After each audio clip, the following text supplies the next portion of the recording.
Here comes the 4th Cavalry Stage, right on time, moving along the lonely road through Indian country, heading west. Ha! Ha! Gotta reach the Rocky Mountains by sundown. Up on top, you could be anywhere. The trail doesn't have any signposts after you leave 4th Cavalry. You could be anywhere on the Great Plains in the 1800s, when the West was really wild. Now, this may be Indian territory, and it may look like the Old West, but the time is today, and the place is Freedomland, a big entertainment park in the Bronx, in the state of New York, just half an hour by subway from Times Square in New York City. Here, they've built the places and the buildings representing 200 years of American history. And riding shotgun across the Great Plains is only one part of the story of our country. Hey, what's happening over there in Chicago? Fire! Look at that! It's the Chicago Fire of 1871. Hurry up, men. We're going to need volunteers for this one. Everybody man the pump. We've got to get water on the fire or the whole city will go. Faster, men. Keep that pump going. Mrs. O'Leary's cow has kicked over a lantern, and the flames are spreading fast. Keep that pump going back there. It's getting out of control. This fireman doesn't look very worried. Here at Freedomland, they have the Chicago Fire every half hour, every day. And the gas flames behind the windows of those fireproof buildings always go out on schedule. But it's lots of fun because it's make-believe. In Chicago, in 1871, they didn't have fireproof buildings, and the big fire was an important event in American history, brought to life at Freedomland. Down on Cortlandt Street, they built little old New York, just the way it was between 1850 and 1890. In those days, horse-drawn trolleys were the latest thing for short trips in the city. If you had to go out of town, maybe as far as 5 miles, you rented a horse if you didn't have one of your own. If you planned a real long trip, 100 miles or more, you took the train. There's the Santa Fe Railroad train, getting ready for the long, dangerous journey to San Francisco.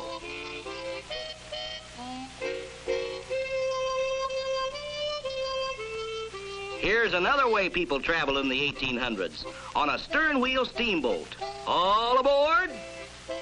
The paddle wheel starts turning, and away you go.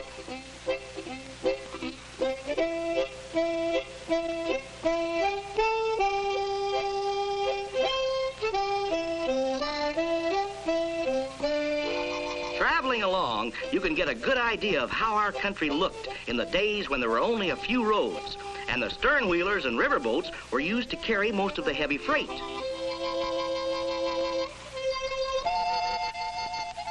The bow of the boat is a good place to stand if you want to see what's coming up around the next bend.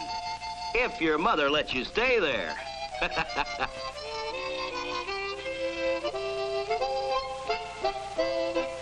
There's the Santa Fe Special, heading west, just like the days when there was only one railroad line from coast to coast.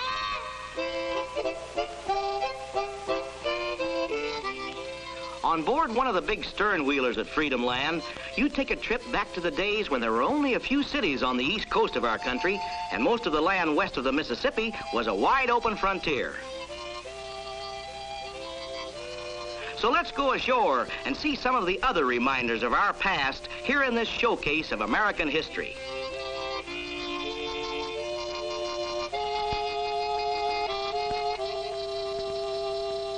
In the untamed Northwest, you can take a ride in one of the bull boats, traveling past a trapper's cabin back to the time of the historic Lewis and Clark expedition. You'll follow the route of the fur trappers, who were the first white men to see many parts of our country because they had to move farther and farther away from the new villages and towns to trap and hunt.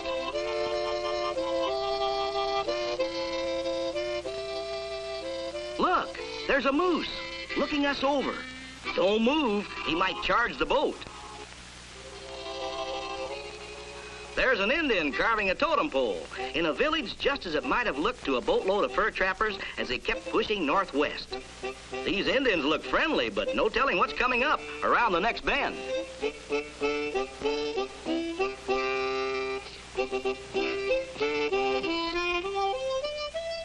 If you want to see more of Freedomland, the best thing to do is go up, way up, high. Riding in an ore bucket from the Tucson Mining Company, high above the buildings and the people. From here, you can see most of Freedomland and pick out the spots you want to visit next time. 205 acres of fun and tradition. From San Francisco in 1906, across the Great Plains of the 1800s, through the old Southwest of 1890, to the not-so-distant future at Satellite City. 200 years of American history. From the days when herds of buffalo roamed the West to the present and beyond. There are thousands of things to see, too many to look at on this trip, but all of them are fun, and all of them will help you appreciate the facts in your history books.